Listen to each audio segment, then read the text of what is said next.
Yo everyone, and welcome back to my channel. So today I'm going to be doing the second of my videos that I've started so far in regards to South Asian women, South Asian culture, but in particular in relation to women. Now my last video that I did in regards to being an unmarried woman at a particular age did very well. It brought up a lot of comments in regards to people's own experiences, and it was quite relatable for so many people, but unfortunately there were one or two who got a little bit offended. And I've said this before, if it does not apply to you, that does not mean that it doesn't happen. If it does not apply to you, there's no reason to get triggered and get on the defensive. What is important is to understand that these things do happen and to empathize with those people that it does happen to, and try to build an understanding of why it happens so that these things can kind of be avoided in the future.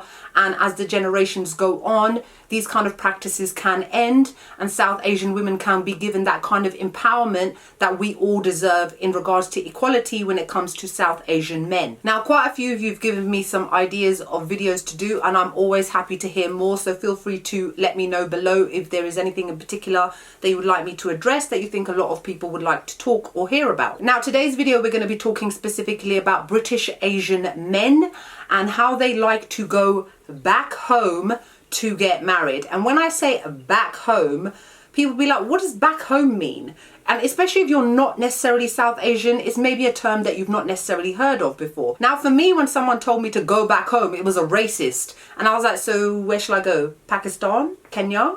Shall we go further back? Afghanistan? Even further back? Iran? Turkey? When I think of the term back home, it's somebody being derogatory in regards to my ethnicity.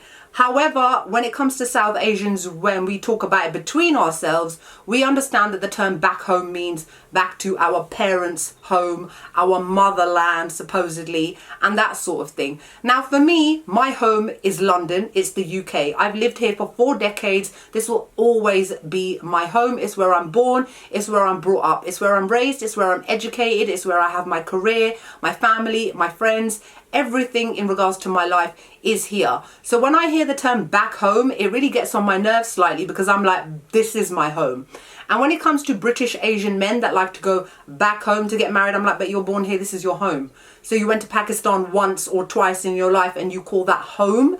Is it really home? Because if it is, shouldn't you be living there already? Now, like I've said before, I will draw on experiences that I've come across in my life, as well as people around me, things that I've read, articles that I've read, documentaries that I've watched, and various different experiences of women that I've come across in my life, as well as men too. Now, what a lot of South Asian men do, and obviously it's not the majority or the minority, but I know that a lot of Asian men do this. Asian women too, but majority men. Because when it comes to South Asians, they have that mentality of men are the providers, men are the head of the house, men are in control, whatever the man says goes, and the women just have to nod along and go, yeah. And the problem also is when it comes to women, a lot of the time they've been so brainwashed with this patriarchal mindset that has been around for centuries, that they actually have the mindset of men as well. This is how it should be done. This is how it's always been done. There are quite a lot of, and remember when I say quite a lot of, it doesn't mean all. I am generalizing. Of course, there are loads of British Asian men that do not go back home to get married. They stay here, they get married here, they have their happy lives here with women of a similar mindset to them, whether it's somebody from their own ethnicity, their own religion or not. They have that Western mindset because we are born in the West. We're raised exactly the same as our black and our white and our mixed counterparts. The only difference is culture, tradition, religion, and that sort of thing. But a lot of things are very similar. I've been brought up in a very, very multicultural city. Now, the things that I've come across in my life when it comes to men that do this kind of thing, it's actually quite upsetting and fairly disturbing as well. Now, I'll give you an example of somebody that I knew quite a long time ago. They were from Bangladesh. It was a guy, lovely, decent, sweetheart of a guy, nothing wrong with them, educated, a great person. And they had been in a relationship with a white English lady for quite some years. And I do remember at the time, me and my friends joking and saying, so when are you going to settle down? Like, you know, you've been going out with her for however long, you know, were you going to settle down? You're just going to keep dating? What are you going to do? And he was like, yeah, no, I'm not going to marry her. And we were like, what? Okay, but you're in love with each other, right? Yeah, I've got love for her. I hate that term, love for her. That's such a cop-out, you know. No, I'm going to go back home and marry somebody. And we were like, does she know this? He was like, no. Anyway, so it turned out that he eventually dumped this girl, wasted years of her life, and he disappeared for a good couple of months. No one heard anything from him. Then, lo and behold, he just appears out of nowhere. Here's my wife from Bangladesh. And next to him was this little meek, quiet little lady, you know, kind of just staring at the ground, being a little bit intimidated by being surrounded by all these people and kind of shown off. I actually felt quite bad for her because it was almost like she was being paraded around in front of us as this is my new wife. Now, she got pregnant within a year, I'd say, then soon after got pregnant again. She doesn't have much of an education. She definitely doesn't have a job. She doesn't know how to drive. She's away from her family. She's got no friends in this country. Her entire life is her husband and her children, and that is it. And I still remember thinking, what happened to that English girl that you were with? You were obviously in love with her, but clearly because she didn't come from the right kind of background, she wasn't good enough, but she was good enough for you at that time as what, like a filler relationship? That's an awful way to treat women. Now, I haven't spoken to these people in a really long time. It was some time ago, obviously, and I'm going to assume that they're happy. I guess so. I mean, like I said, the guy was not a horrible person by any means. However, there are those out there that are not nice and decent, and they're the ones that are the most vile, I would say, out of all of them. There are guys out there that will sleep around, and I'm talking about Asian men. They will start having sex quite early because when it comes to South Asians, they're quite sexually repressive. You know, relationships are a no-no. Boyfriend, girlfriend is a no-no.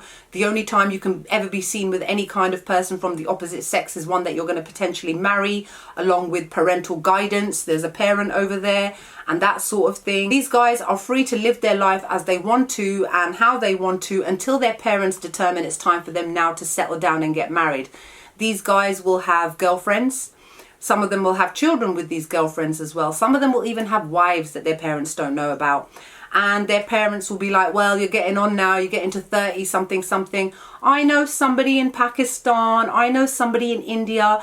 Let me talk to the family and the friends and whatever and see how many single girls there are around. Must be 10 years younger at least. Make sure that they're fair skinned. Must be educated, not that you're going to be doing anything with that education. And must be quite young, meaning that you are easy to manipulate. Fairly naive, because the only time you've ever heard of any kind of British Asian man is from watching things on TV.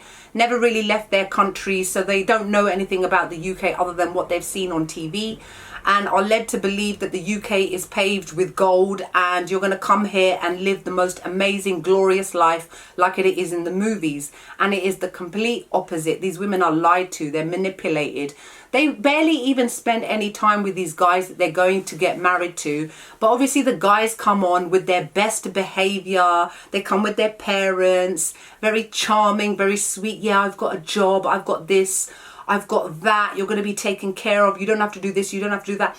And the thing is, to a woman, especially one that is not from the UK, you're going to see it as like, wow, this amazing guy with loads of money is going to take me off to his palace and we're going to have this great, amazing life. What you don't know about your man is that your potential husband-to-be, or your fiance now, has actually been sleeping with millions of girls while they were in the UK quite freely. I'm not judging, you do what you want to do, but the way you behave afterwards, I definitely judge, because there is a hypocrisy attached to that. Because the issue is that what they really want is a virgin young girl with not that many opinions, fairly subservient, must know how to cook, must know how to clean, must be young enough that she can have at least 3 children before the age of 30 years old, and has no aspirations to do much with her life other than to be a housewife.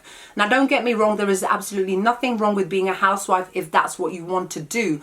But a lot of these women have it kind of imposed on them.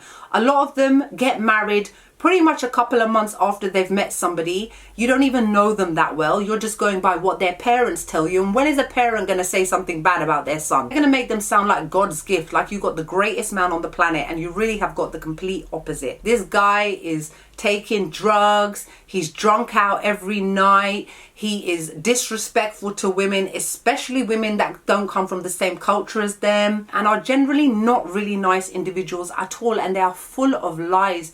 And these women that are abroad are thinking that they've got this great guy just based on a couple of meetings. They immediately get engaged, they get married quite soon after, they are pregnant within a year. By the time they've actually come to the UK, they're already on their way to having a second child, and you've left your family, you've left your friends. That's one thing I don't understand, because a lot of these women are educated and smart women. I would never leave my parents. I love my parents. I'm always concerned about their health and their safety and their well-being. Even if I was to get married tomorrow, I'd be like, I'm not moving far from my parents, by the way. And if your parents live here and mine here will live in the middle or whatever, or you come live with me, I'm not living with no in-laws. I would never move to a completely different country, a completely different culture, a different mindset, a different way of living, just for the sake of marrying a guy. I mean, it's not like there aren't guys in those countries themselves that you can't marry. Why specifically do you need to move to the UK? Because again, you think that this is some amazing place. Trust me, as somebody who's lived there for 4 decades, it ain't all that. It's expensive, the weather is rubbish, it's cold, it's dark, there are racists here, we've got all kinds of problems, taxes are sky high, and if anything, your big compound in Lahore is probably better than your cramped 3-bedroom terraced house that you're going to be sharing with 15 people over here, where all you're going to be doing day and night is cook, clean, cook, clean, cook, clean. If you want a job, tough, you ain't got time, cook, clean. You want a job again, maybe in 5 years, sorry, you ain't got the education for it. Cook, clean, until the day you drop dead. These women don't even see that there's a problem there. And also, it's not just their fault, it's also their parents that are manipulated by the parents of the people in the UK. They say things like, we want our child to come from a good family. How do you know someone comes from a good family unless you live with them? Because let's be honest, when people meet each other for the first time, they've got their airs and their graces on and their best behavior. Another issue when it comes to British Asian men is that a lot of them have got girlfriends in this country who are the same ethnicity of them, the same background, the same religion. Some have even got the same surnames. And yet these women will not be good enough for these men because they're not enough like their mothers. Because that's basically what these guys want to do. You want to marry your mother. You want to marry somebody who never had a job. See, now my mum has worked her entire life since the age of 18. I started work at 16. I've been working for over 20 years. My mum drives. I drive. These women will not be allowed to drive. Some will, some may not. But unfortunately, that's a little bit of independence that sometimes can affect a fragile masculine ego. They see that control being taken away from them. They're like, well, my mum never used to do that, and my mum didn't used to do this.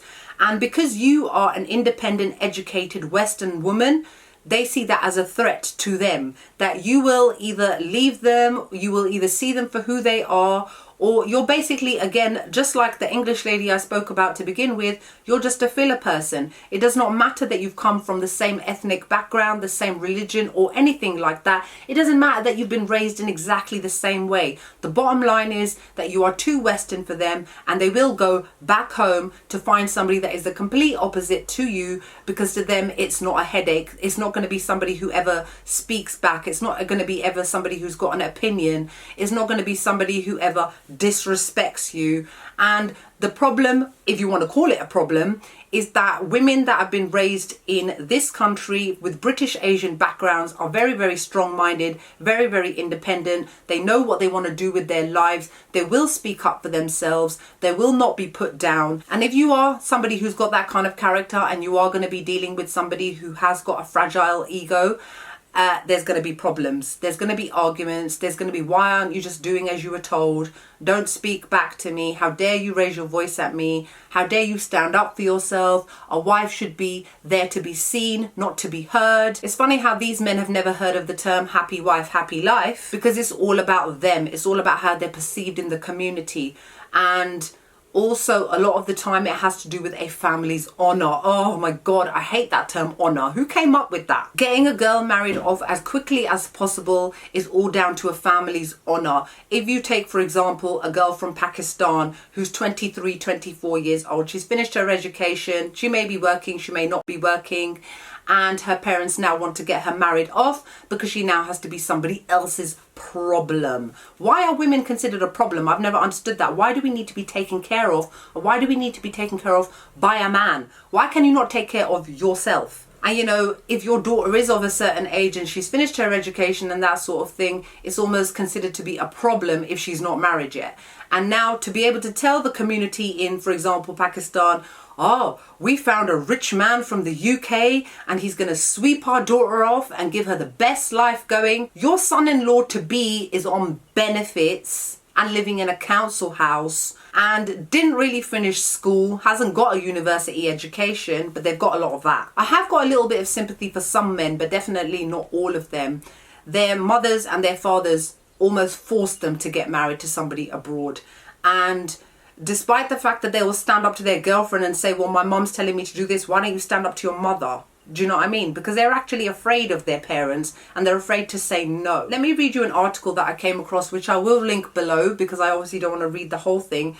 It's called South Asia's Disposable Women. They've called it Disposable Women.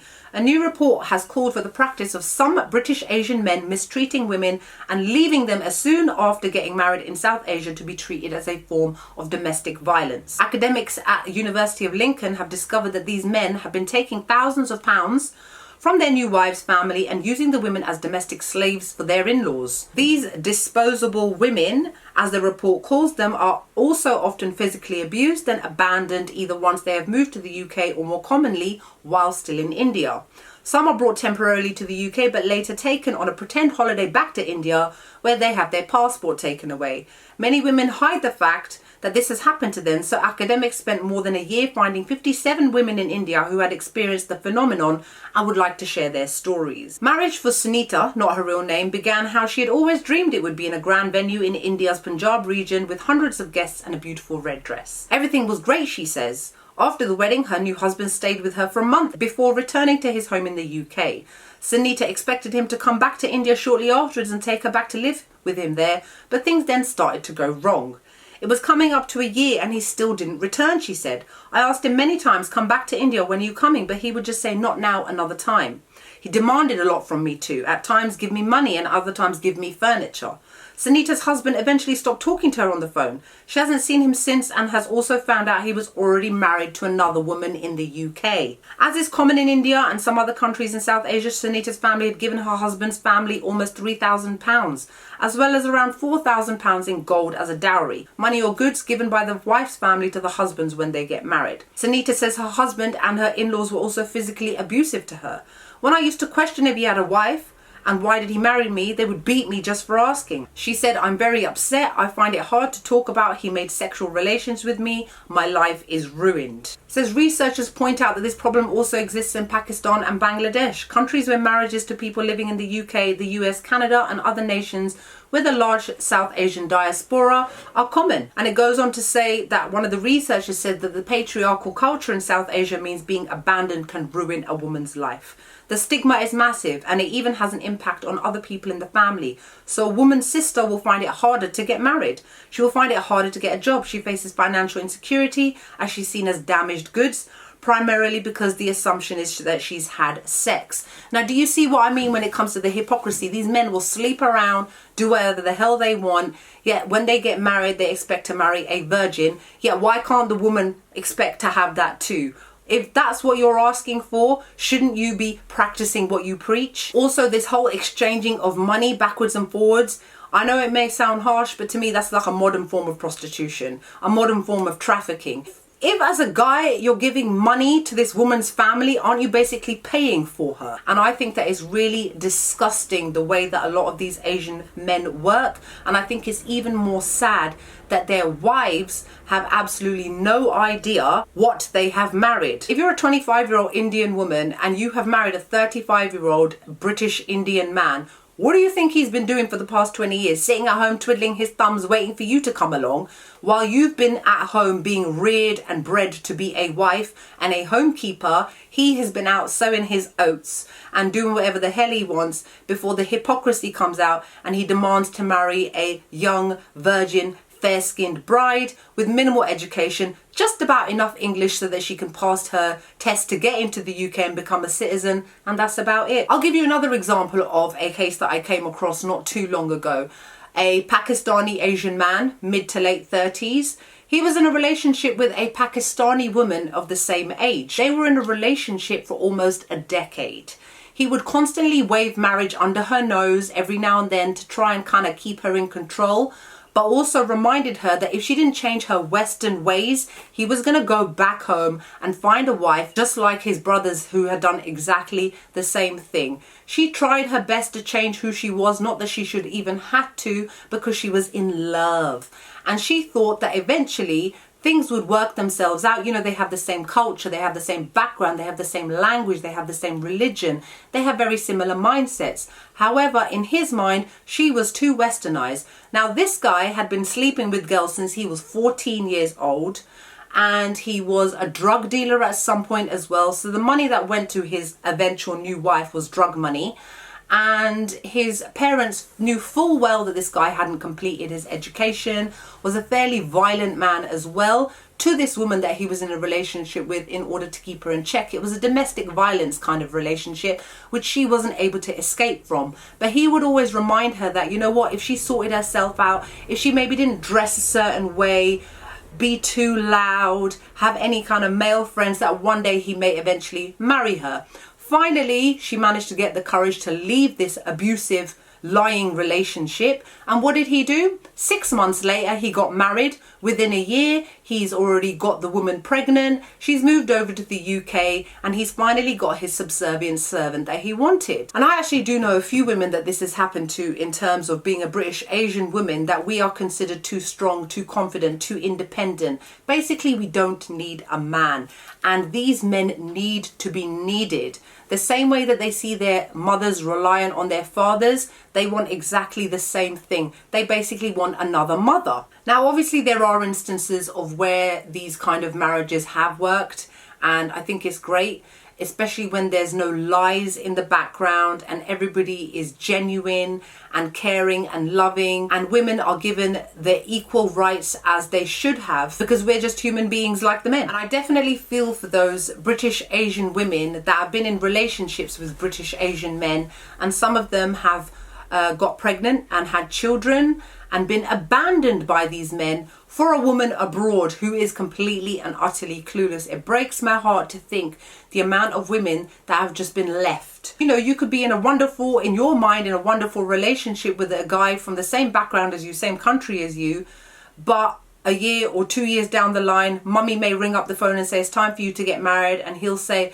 bye, see you later, and then disappear off and never to be heard of or seen ever again. Another thing is that a lot of these South Asian women that are brought over from their home countries and brought over here have got absolutely no idea their husbands are continuing relationships with women that they were in relationships with. A lot of them have got no idea that their husbands are out having affairs, because let's be honest, they don't drive, they can't leave the house, they really have no idea what's going on outside of their comfort zone, which is the home that they're living in, which also could potentially not be a comfort zone if they are being emotionally, physically and financially abused. So that's all the points that I really wanted to make. I think it's actually quite sad the way that a lot of people have been raised to have this kind of mentality, to believe that it is acceptable. Because a lot of the time I'd say that if you want your children to marry somebody from back home, maybe you should have stayed there to begin with. Why did you move here? Because these same parents will be the ones calling women like me trash, cheap, easy, you know, loose, too opinionated, wears too much makeup, wears too many